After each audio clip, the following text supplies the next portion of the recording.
Welcome to Study Loop.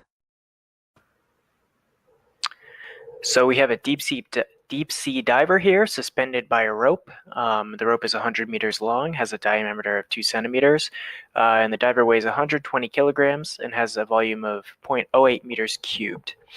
And basically, first we're asked to find the tension where the diver is on the cable.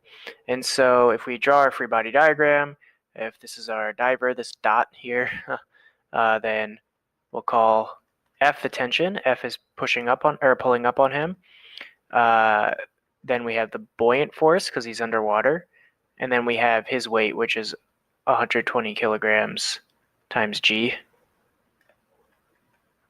And so we know that the sum of all forces has to be equal to 0, which means the tension is just going to be m minus rho water times his volume, because you have to count it in the buoyant force. Remember, buoyant force is rho vg, which is going to be equal to 392 newtons.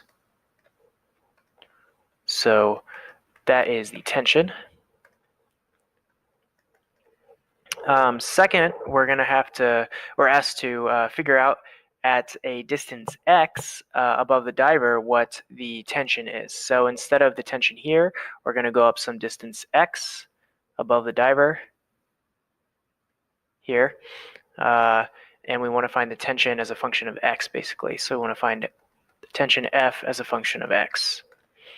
And so basically, if we do the same thing all over again, we're going to find that we have to take into account the buoyant force pushing up on the rope, as well as the weight of the rope. So if we draw a free body diagram for the rope, we have the tension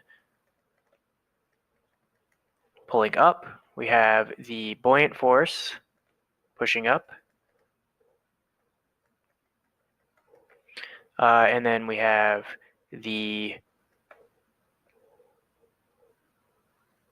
392 newtons.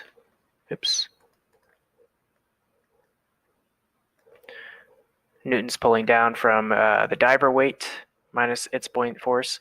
And then we have the weight of the rope as a function of x. The buoyant force here is going to just be equal to rho times the volume of the rope, which is going to be A times the cross-sectional area A times x here. And then this weight of the rope is just going to be mu x. We can calculate A given the diameter. This is going to be pi times 1 centimeter squared. And so if you put that all together, then the increase in tension from here to here is going to just simply be mu x minus rho a x times g, which is 7.7 newtons per meter times x. And then so our total tension as a function of x is going to be our initial tension, 392 newtons plus 7.7 newtons per meter times x. So it's varying linearly. And so for part C, we want to figure out if he sends a signal to the top of the rope by shaking it, by making a wave that travels up the rope to signal the boat something. We want to know how long it takes for that wave to travel up the rope.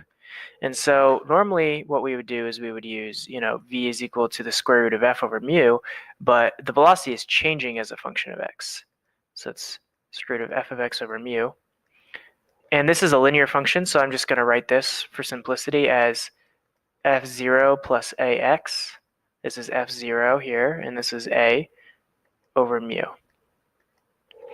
So the total time here is going to be, we're going to have to integrate from the bottom of the rope to the top of the rope. So I'm going to write this as an integral of dt, which is an integral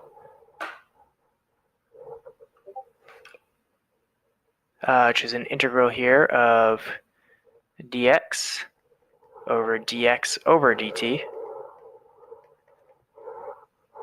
here. And dx over dt is, of course, the velocity. And that's going to be from 0 to L, because we're integrating over x.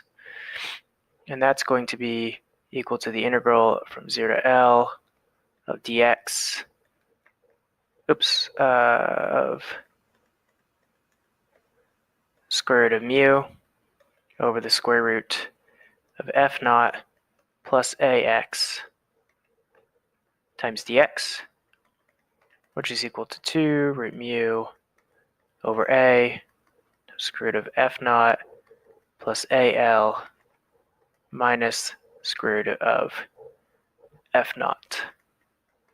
So what we've done here is we wrote this as an integral of dx over v, and we did 1 over v here in our integrand and integrated that out. And if you plug in all your numbers for mu, for f naught, and for a, and for l, then your final numerical answer is 3.89 seconds. All right.